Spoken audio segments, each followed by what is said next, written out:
Hi everyone, welcome back to the channel. For those of you who are new here, my name is Darren and I'm a second year med student studying at Monash University here in Melbourne, Australia.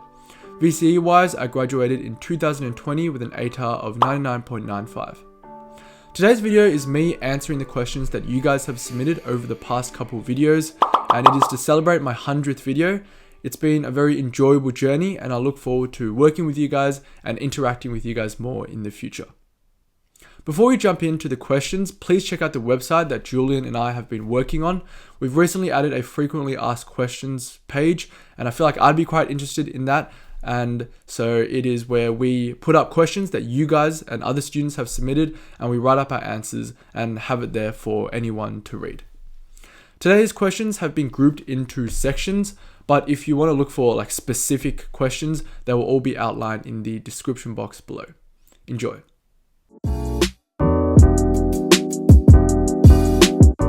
This first section are questions that I've deemed to be relevant to English. So the first question is from Leonard Shen and it says, how would you go about improving the syntax and vocabulary of your essays? So I gave a brief answer of this in the comments, but I will give a more detailed one now. So we'll look at this separately. First we have syntax and next we have vocab. So with syntax, the main problem that people have is that it is too convoluted and too difficult to understand. And the way to combat that, I think, is to really strip back and have as simple sentences as possible. So don't have a lot of commas, don't have a lot of conjunctions, just have really straightforward, simple sentences that make sense and get to the point. You want the content of the sentences to be good and deep analysis, but you don't want your actual sentence structure to be really difficult to follow. And once you've mastered those simple sentences that simply get your point across, then think about adding words like although, or so, or as a result, and making them a little bit longer while still maintaining that clarity. So I think you got to really build that foundation of quite simple sentence structures at first, and then you can add to that to make your sentences a bit better. But that's my biggest advice for improving your syntax. As with vocab, what I would recommend is really learn vocab in the domain of the play or the book you're studying. So for example, my year 12 play, The Women of Troy, was all about war. So I acquired a lot of language that was relevant to grief and war and destruction. And the way I did that was through listening to my teacher, was through looking at sample essays. And also when I was writing homework essays, I would try and actively look for better words to describe certain emotions or certain situations. And that's how I'd advise you go about it as well, with words relevant to your specific text. I don't really recommend going through vocab lists too much. The main reason for that is it's not really focused to your text. You might learn a lot of great words, but you won't really have the opportunity to use them. The next question is from Unicorn Jelly and it asks, hey Darren, I have around 100 days left until the English exam. Do you think I still have time to improve? Yes, you definitely do have time to improve, but the way to improve is to add a couple more points of feedback each time to your essay. That's the way to improve. You don't want to think to yourself, 120 days, that's ages away. I have so much time to improve. You also don't want to think to yourself, that's so close. I'm already halfway through the year already. I've got to incorporate every single piece of feedback immediately into the next piece of writing that I do. Both of those mentalities are not the best way to improve. What you want to do, as I've mentioned in my English video, is to pick out the important pieces of feedback. There may be many, but pick out a couple and pick out some other pieces of feedback that you think are very easy to incorporate. Then put all those points into your next essay. Get your teacher's feedback, refine those points, and once you've fully incorporated them into your writing, then look to adding some other pieces and new pieces of feedback. That's the way I think is really, really optimal for improvement because you get that steady improvement and you're adding to your foundation solidly rather than sort of the other two ways of either being too rushed or thinking that you have more time than you actually do. The next question is from Meme Viewer 101 and it asks, if you do poorly on one of your English stacks in relation to the rest of the cohort, can you still get above a 40 if you do well on your exam? The short answer is yes. Unless you really, really mess up your stacks and you're aiming for a really, really high score, that everything else is kind of variable. If you perform well or badly on the exam, the range of marks you can achieve is quite wide. With English, there is like a 50% weighting of the SAC and 50% weighting of the exam, whereas in like methods, the exam is weighted a bit more, but that's not really that much of a concern. So I definitely think you can still get above a 40, but some other factors to take into consideration are like, where is your ranking at the moment, and how does your school normally do, and how do people of your ranking usually do at school. So if you're aiming for a 40, but people in your ranking usually get a 30, then you know you have like a lot of work to do and you really want to ace that exam. All right, so the next question and the last one of this English section is from YourFellowAsian, and it says, amazing video once again, Darren. Thank you. I have a question that's a bit off topic from the video, but do you have any tips on how to improve handwriting when it comes to writing essays in timed conditions? Maybe any resources or videos that may be helpful. So I answered this briefly in the comments as well, but if your handwriting is really terrible, then I recommend like practicing handwriting, getting those handwriting books and outlining letters. I have a friend who was penalized very heavily in one of his exams because of bad handwriting, and he scored a study score that was much lower than what he should have, like what he could have achieved. And so handwriting is really, really important. Don't underestimate it. Literally think, if you're the examiner, you look at some pieces of handwriting, some of them just give you a headache, and some of them you think, I really got to give this guy a good mark because it's just beautiful. And so, yeah, if your handwriting is really bad, then do some practice. If it's not that bad, then I think having organization of your writing is quite important, more so than individual letters. What I mean by that is write on the lines, have neat, like orderly lines, and also don't try and like cross out and rub out too much.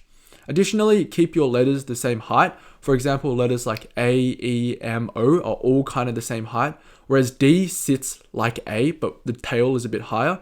So if your letters are arranged neatly, you have equal spacing between words, at least your writing as a whole will appear neat without too much worry about like the individual letters. So that would be my biggest advice. If it's terrible, try and improve individual letters. If it's not terrible, keep your outline and your layout neat and orderly. This next section is exam related questions, and our first question is from YourFellowAsian. Thank you for another submission, and it reads, during the 15 to 10 minutes reading time of an English exam, should I read through the argument analysis article and do that essay first, or should I try to plan out the other two essays instead?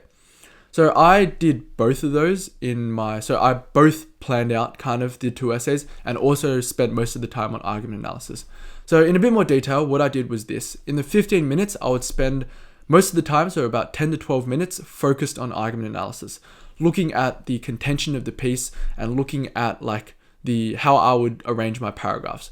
The reason I spend so much time on it is because you got to read the piece, you got to understand the direction of the piece, and you got to break it down in paragraphs, whereas there's not much reading involved in the text response and comparative parts because you just read the topic.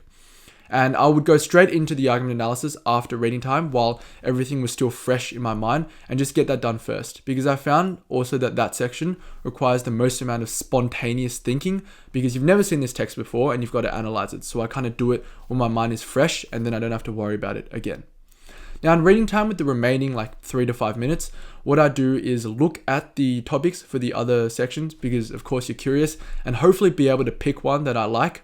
And with regards to like planning them, if I have time, sure, and I'm quite confident with argument analysis, then I will plan them. But otherwise, I just sort of look at the topics, have them running in the back of my mind, and then focus on argument analysis. With writing time, I would complete the sections in the order of argument analysis first, then text response, and then comparative. I would try and sort of do argument analysis first because that requires a lot of brain power. Then text response, I would just try and get it out of the way, give out a solid piece because I was quite confident in my knowledge of the text for that. And then I would usually have a bit more than an hour, so like an hour, 10 minutes to really focus on the comparative because I always found the comparative quite difficult to write in time conditions. The next exam question is from Jessabelle, and it asks, for your methods end of year exam, did you use your CAS and bound reference during reading time or just thought of how to do the questions? So you can't actually use your CAS during reading time, so that eliminates that option. With my bound reference, I had my silly mistakes at the front and then difficult questions inside, and I would use it as like a reference point if I saw something in the exam that reminded me of something I had written in my bound reference. That's the only time I'd kind of use it, so I wouldn't force myself to use it in reading time. What I did do in reading time, however, was look through the extended response questions for methods and try and solve them in terms of thinking of how I would approach them. So like here I would find the derivative, or here I would draw out the graph and see where the x-intercepts are. rather than working with actual numbers, because I feel like with numbers you can easily make a mistake when you're not allowed to write and get the wrong idea in your mind. But I would more so think of strategy and approaches to questions. The next and final question for the exam section is from Aria, and it asks, "Hi Darren, thanks for the great video." Thanks a lot, Aria. You've been supporting my channel for a long time, which I really appreciate. And the question is, what is the best method for doing an exam? For example, starting with short answer first, then MCQ, etc. So this does vary from subject to subject because the exams can be vastly different. So if you're thinking of a particular subject, please drop it in the comments. I'd be happy to give my input on that. But with short answer and MCQ, generally I like to start with short answers and extended response questions because those ones I feel like you kind of need to get a gist of the whole story, because you have parts A, B, C, D, parts 1, parts 2 of the question. So you kind of want to see where it's traveling, and it gives me a lot more confidence as well. Whereas with MCQs, they're kind of disparate. They jump from one point to the other. So there's no need to get an idea of like a lot of questions in sequence and how they relate to one another.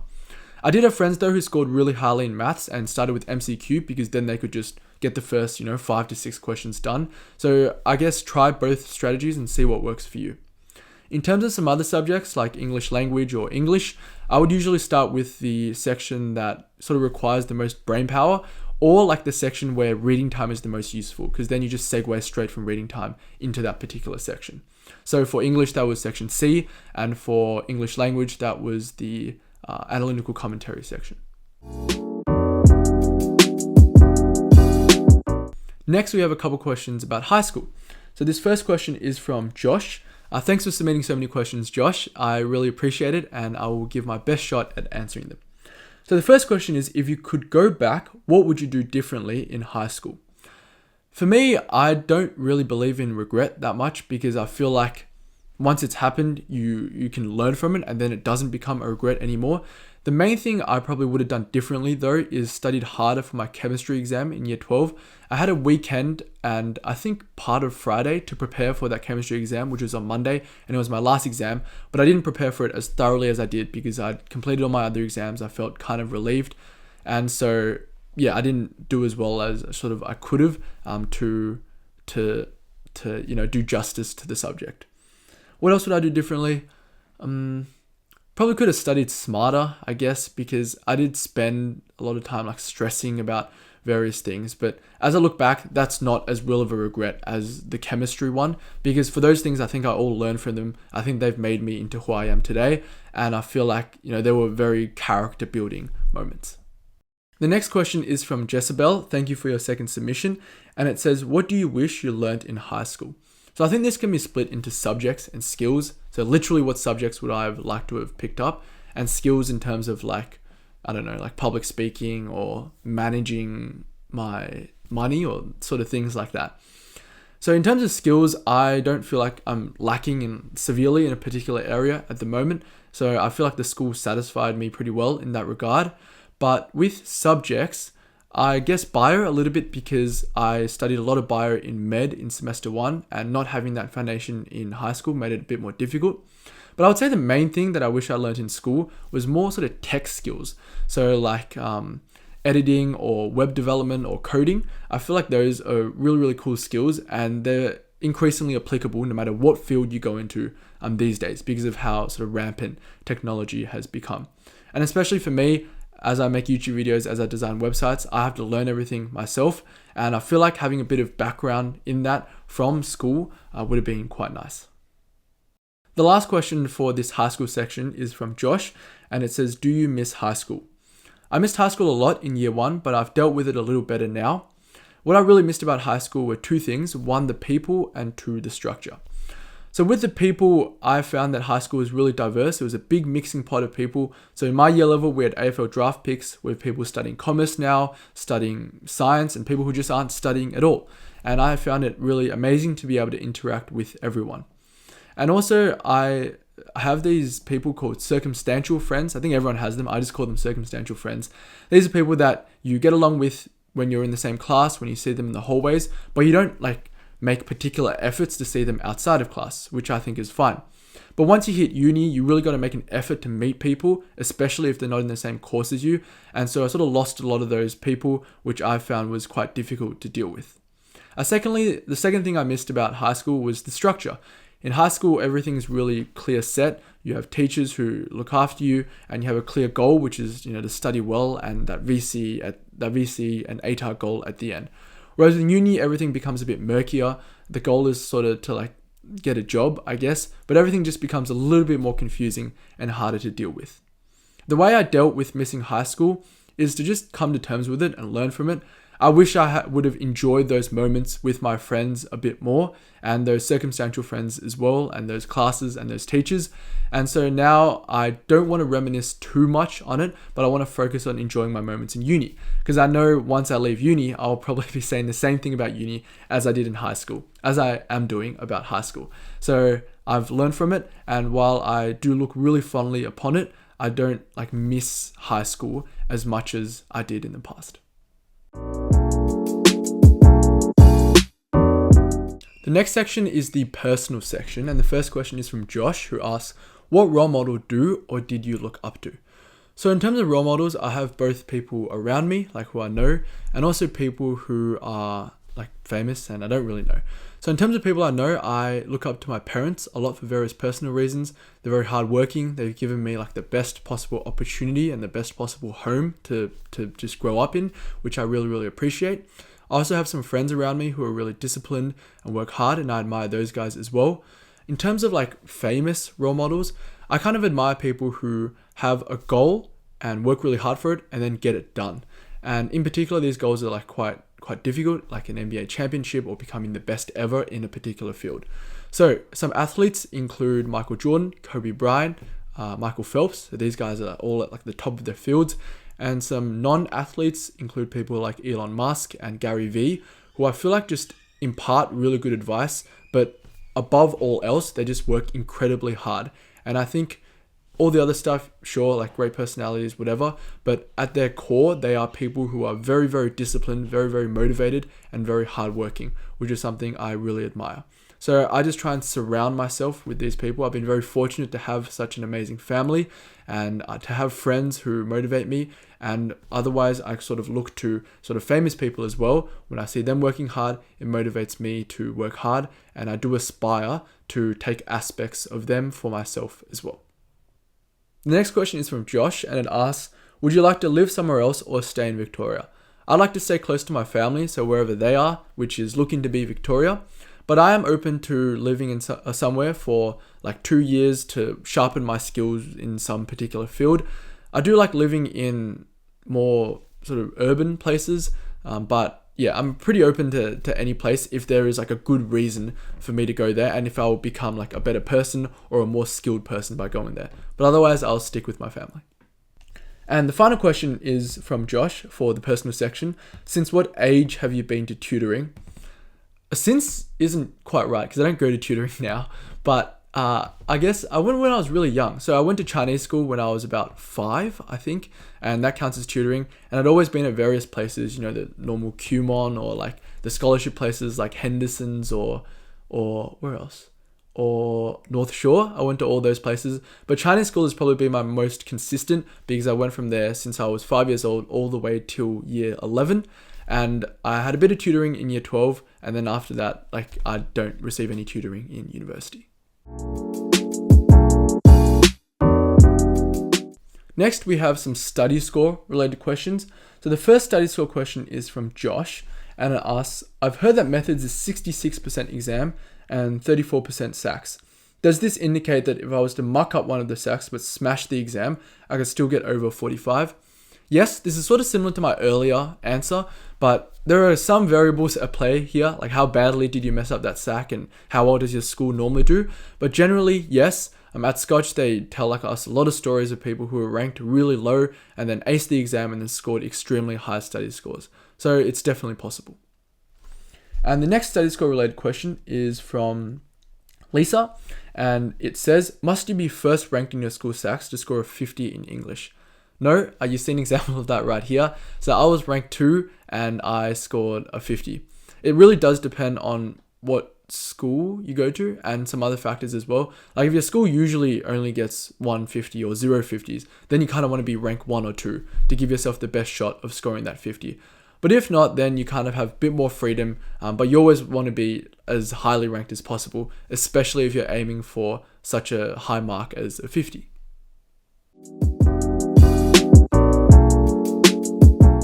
The last section are some miscellaneous questions, and the first question is from Socrates. Thank you for your continuous support of the channel. And it says, "Hi Darren, do you think that buying notes from others is a good idea for year 12?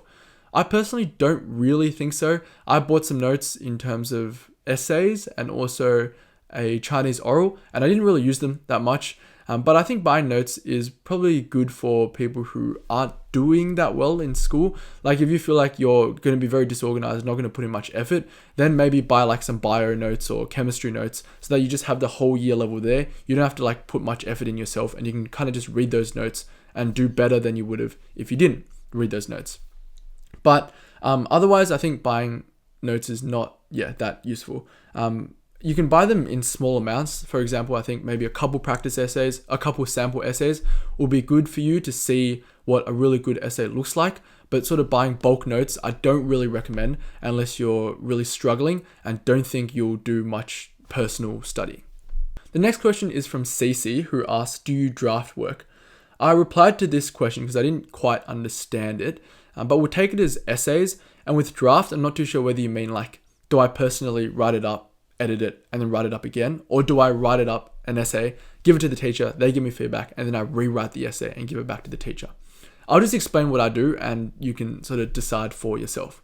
So for me, what I do is I spend a lot of effort writing my essay. I make sure there are little mistakes as possible and it's really the best possible piece I can produce at the time. Then I hand it in to my teacher gives me feedback. If the feedback is particularly like crippling, like if there are a lot of things for me to improve on, then I will either change like the paragraph that the teacher thought was really bad, or I would change the whole essay even. I did that once in year 12 because the teacher said my essay was just way too long, way too verbose, so I changed the whole essay. But otherwise, I don't think it's that worthwhile doing that kind of draft where you just where you rewrite your own writing over and over again, because I feel like it just gets not very stimulating after a while. I think it's much more useful applying that knowledge to the next task while editing, a couple body paragraphs or a couple sentences just to make sure you're on the right track. And the next miscellaneous question is from Josh, who asks, "What do I do to get smarter and score higher?" So this is a very general question, and the way to actually get smarter and score higher is to break it down into a specific question. So look at specific subjects, look at specific areas you're weak in, and then improve those. And overall, as I said, the way to improve is to improve a little bit each time. Add a little bit solidly to your foundation and make sure you've completely mastered it before moving on to the next feedback that you're going to incorporate. You don't want to change everything and upheave everything at once, because that's not going to be very effective and you're not going to remember it by the time your next assessment rolls around. Next, we have a question from Johonsi Boy Bolt, who asks, "Did you have a part-time job while doing VCE? Would you advise us to quit?" No, I didn't have a part-time job doing VCE. I wouldn't advise you straight out to quit or also to not quit. I think it's really dependent on you. Do you feel really worn out? Is the work environment really draining? Then quit. But if it's something you really enjoy and I feel like it's really refreshing and you're managing your work well, then keep going with it. What I wouldn't do is like, if you enjoy it and you like it, but then you're like, oh, for VC, I should concentrate and quit, then quit. I don't think that's a good idea at all. I think you need a reason to quit. And if it's refreshing and you're enjoying it, then there is no reason for you to quit your part-time job. And you'll probably do worse, honestly, as well. The next question is from Crystal, who asks, "Hey Darren, thanks for the videos. They are always very helpful. Thank you very much for your support, Crystal. And the question is, would you recommend pre-learning or looking over content before class for subjects like maths or science? Is that beneficial at all? Thanks." So I would recommend you do it briefly. I never really did this, but if you do it, I think just do it briefly, have a brief read so you kind of know what's going to be covered in class. I wouldn't do this too in depth unless you're like extremely on top of your work. I just feel like while this is helpful, there are other better things to do with your time, because you're very unlikely to be 100% on top of your work. So looking at those topics that you're unsure about, going over some homework that you haven't finished yet, I think those are higher priorities than pre-learning, because that's looking to the future. But if you do have time, have a brief look, and if you have even more time, then you can even sort of pre-study the content. But otherwise, it's not that high on the priority list, in my opinion. All right, so the final list of questions are kind of a section by themselves, and because these questions are all from Samurai Gorilla, I thank you for your questions, especially your first one. I think it's a really cool question, and actually all of them are quite insightful as well. So let's go through it. I immensely enjoyed the video, very helpful. Thank you very much. So the couple questions, the first one is, what is your favorite anime and manga or manga? So my favorite anime and manga would probably have to be Slam Dunk. It's a basketball anime and manga, but I really like about it is that it's pretty realistic compared to some other sports animes, and there are many other themes rather than just sport. It's like a bit of slice of life, bit of like conflict, and it's just a really sort of kind of coming of age, growing up anime and manga as well, in addition to the sport. And I really like basketball as well, so it makes it even better. And also Berserk is decent as well. It's unfinished. I think it's coming back soon. But I like certain panels in Berserk. I think they're really impactful, especially the one where Griffith says to what's his name? To Guts, how like among 10,000 comrades, like 1,000 comrades and 10,000 enemies, you were the only one. I thought that panel was really nice. The next question is, what improvements do you suggest for the VC system? One of the biggest complaints is how it can be an inconstant system from year to year and quite difficult to definitively improve and gauge personal success in specific subjects and in VC as a whole. Yeah, I guess it's hard because it's a ranking. So, people tell you that you should focus on yourself, focus on improving yourself. It doesn't really work when the whole system is a ranking. But on the other hand, it kind of has to be a ranking to get into uni, and I'm pretty sure most countries turn that year 12 into a ranking because that's kind of how they decide who gets into certain courses. I would say a couple pointers. I haven't thought about this topic too much in depth, but I have thought about scaling wise. I feel like some subjects are scaled too much and some subjects are scaled too little or even scaled down. I don't really understand the mechanisms behind that, but sometimes I feel like there's a disparity there. And also, I sometimes look to like the Chinese system where they just give you like a score. There's no scaling at all, and I feel like that works quite well. You just get like a score, you compare your score to other people. It's much more clear cut, the results that way, rather than sort of putting in your SACs and all that. And actually, I feel like SACs are not the best idea, in my opinion. They're good in the sense they give you a taster of your end of year result, and also because they can act as a safety net for people who like find pressure really difficult to deal with. But honestly, like all that scaling, that cohort ranking makes things a bit murky. And I feel like if you just had the end of your exam and then it's really clear if you did this mark in the exam, you get this result, then that would probably benefit a lot of people. The next question is, what is the one thing you miss most about school? I miss the people, including the teachers, including the friends and the circumstantial friends I had, and also just the classroom environment and just the feeling of sort of being at school, being in houses, being one big community. And finally, how did you personally deal with the fact that school was ending? Very confronting experience, is seen as something they've grown accustomed. Yeah, I definitely agree with that. I felt a bit devastated after school finished, and I sort of just sat there like, wow, like that's over. Especially because I was at that same school from prep till year 12. So it was quite a monumental moment for me to grow from that. But I feel like the way to think about it for me was that all good things come to an end. Like, I'm not going to cry about it because it's finished. There's nothing I can change about that. I kind of want to look back on it fondly. I think that's the best way to do my time at school justice. And also I will learn from that experience as well. So some of the things I didn't do, such as, being more in the moment at school, I guess I'll apply to my future, like uni and other pursuits as well. Don't be too devastated over it. Just accept that it is a period of your life. It won't dominate your life, but it was a beautiful period nonetheless. And it has, made you into who you are, and you'll carry all those memories and feelings with you into your future pursuits. Thank you guys for tuning in to today's video. I hope you've enjoyed it.